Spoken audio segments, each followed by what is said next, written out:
Assalamualaikum warahmatullahi wabarakatuh. Hai Kilat 4, apa kabar? Di video-video sebelumnya dan Zoom juga, kita sudah membahas tentang kerajaan Hindu, kerajaan Buddha, kerajaan Islam, maupun tokoh-tokoh yang ada di dalam kerajaan. Kali ini kalian akan belajar tentang pengaruh adanya kerajaan di Indonesia. Bagaimana pengaruhnya? Yuk kita lihat. Kira-kira ada pengaruh apa saja ya adanya kerajaan di Indonesia? Ternyata adanya kerajaan memiliki pengaruh yang besar pada Indonesia. Pengaruhnya ada pada wilayah, arsitektur, aksara dan sastra, tradisi, dan sistem kalender. Pertama yang akan kita bahas adalah wilayah.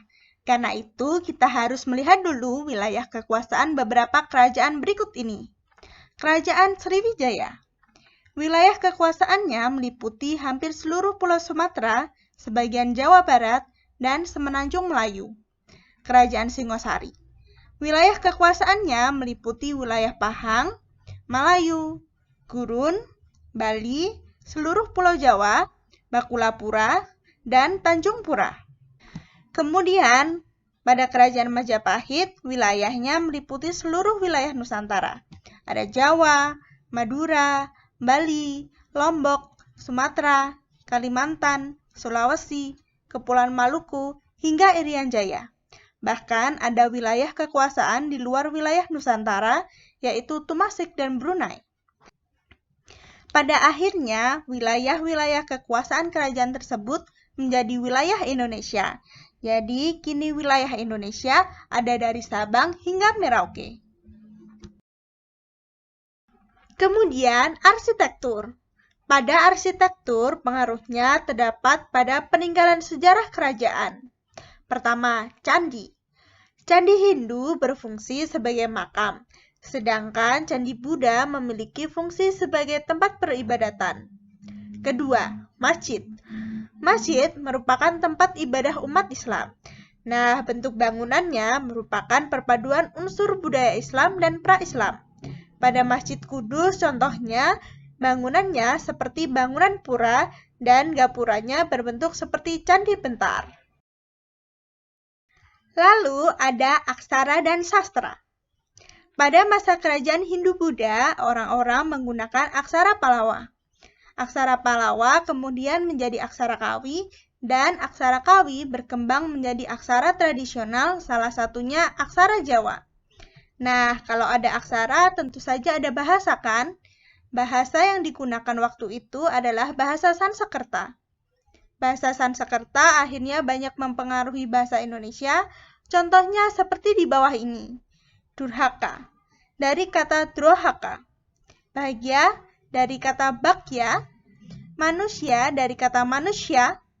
Tirta berarti air. Eka, Dwitri berarti 1, 2, 3. Dan selain ada bahasa dan aksara, pasti ada pula sastra kan? Pada masa kerajaan Hindu dan Buddha, seni sastra yang berkembang adalah cerita Mahabharata dan juga Ramayana.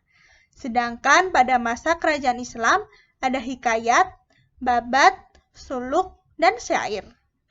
Hikayat adalah karya sastra lama Melayu berbentuk prosa berisi cerita, peraturan, dan silsilah.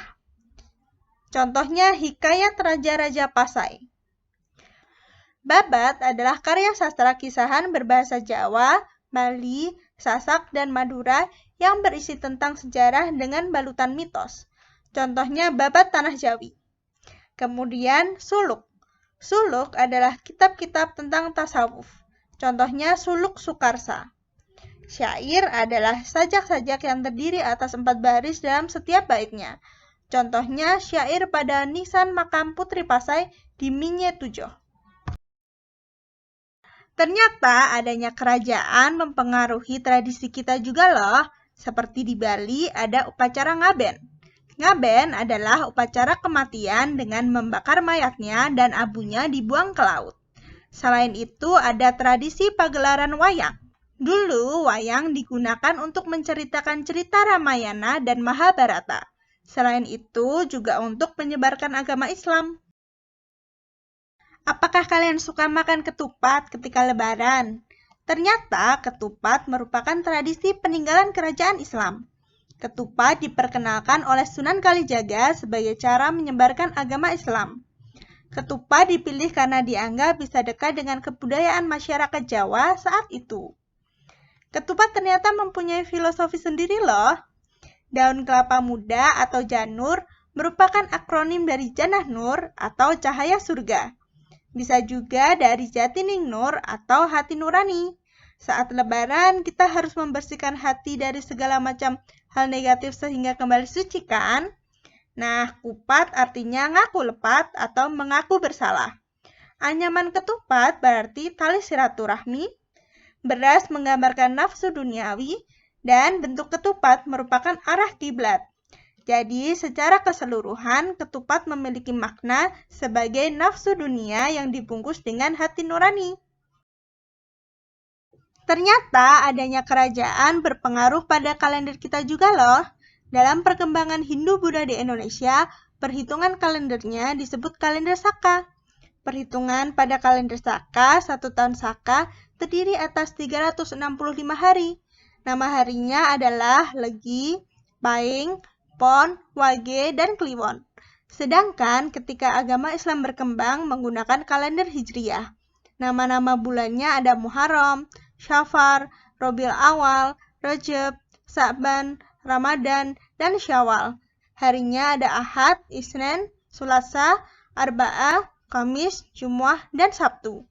Nah, karena itu muncullah perpaduan keduanya, yaitu kalender Jawa.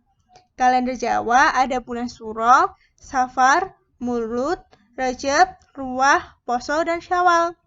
Harinya Legi, Pahing, Pon, Wage, dan Kliwon. Nah, apakah kalian sudah cek pada kalender kalian? Apakah ada nama bulan dan hari kalender Saka, Hijriyah, dan kalender Jawa di sana? Bagaimana ya seharusnya sikap kita dengan adanya pengaruh kerajaan? Pastinya yang pertama adalah menghargainya. Kedua adalah merawat dan melestarikan. Adanya peninggalan sejarah perlu kita rawat supaya orang-orang bisa melihatnya di masa depan. Dan tradisi yang baik harus dilestarikan dan kita jaga supaya orang tidak lupa sejarah dan juga bisa ditiru kebaikannya. Oke, saatnya kita membahas tugas minggu ini. Tugas minggu ini pada bagian A, kalian harus menuliskan filosofi ketupat serta artinya. Kemudian pada bagian B, kalian menjawab pertanyaan di bawah dan juga menuliskan pendapat kalian. Semangat ya! Itulah penjelasan mengenai pengaruh adanya kerajaan di Indonesia dan juga tugasnya. Jangan lupa untuk mengerjakan tugasnya dan dikumpulkan di pengambilan lesson kit berikutnya. Terima kasih. Wassalamualaikum warahmatullahi wabarakatuh. Tetap semangat!